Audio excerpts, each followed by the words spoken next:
Hey, fellow Patriots, Jake here with Homes for Patriots. I want to discuss this lawsuit that's going on with NAR and why I feel if the ruling goes against NAR, we're going to have a trickle-down effect and it's going to have a detrimental effect on all first-time home buyers, right? If you don't own a home right now, it will hurt bad in every way, shape, and form for you home buyers. So if you're not aware, there is a class action lawsuit going on in Missouri against the National Association of Realtors, basically saying that the seller shouldn't be paying the buyer's commission. They're basically the concept is they're saying there's no incentive for the buyer's agent to try to lower the price because their compensation is based on the price. So they're incentivized to keep that price higher.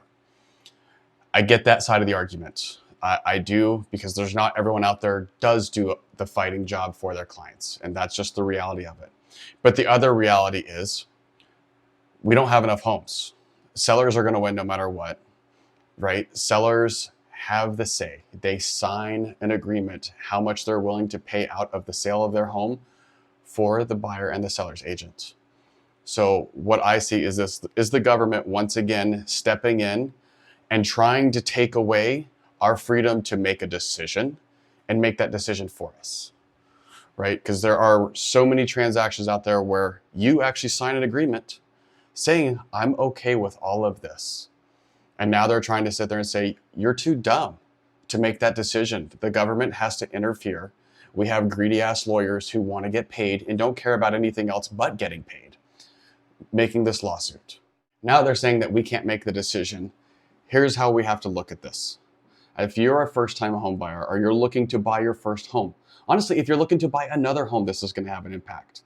Because now what they're saying is you might have to pay that buyer's agent their commission fee. Yes, that commission will get dropped down, right? It's not going to be 3%. And even in their lawsuit, they say that 90% of transactions are 6%.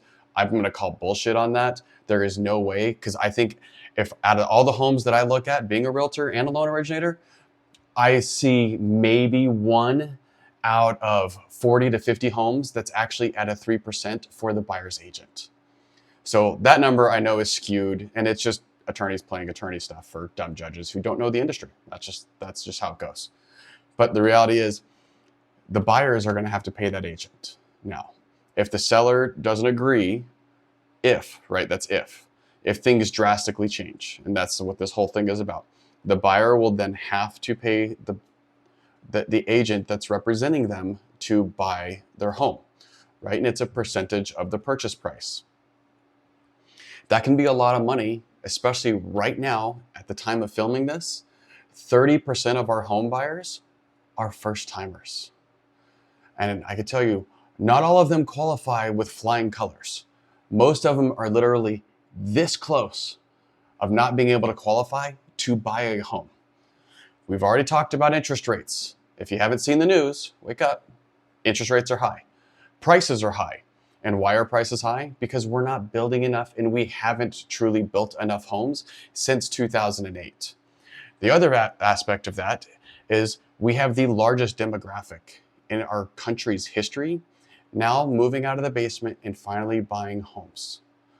So those two play on the supply and demand curve as to why prices keep going up no matter what. Even with these high interest rates, we're still going to end with a higher median home price nationwide this year than we did last year because people still want to buy a home. So the reality is now if you're going to have to add to your closing costs another 1.5%, just to throw that number out there, that those people who literally are qualifying by this much no longer qualify. So who would then qualify to buy a home? Institutional buyers. Institutional buyers will be the market. You will have your BlackRocks. You will have all these other big firms that have a ton of cash buying up all these single family homes, leaving it so you have to pay rent. The American home ownership, the American dream of home ownership will die.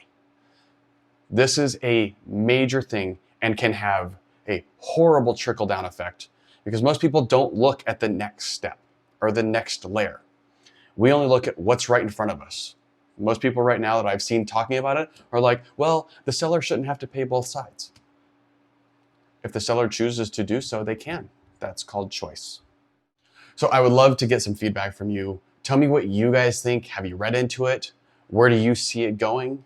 Do you think it really will change? I think it's definitely going to have an impact. I think it's going to drive out a lot of realtors because then they're going to have to cut their commission. And quite honestly, there's a lot of work involved in helping someone buy a home.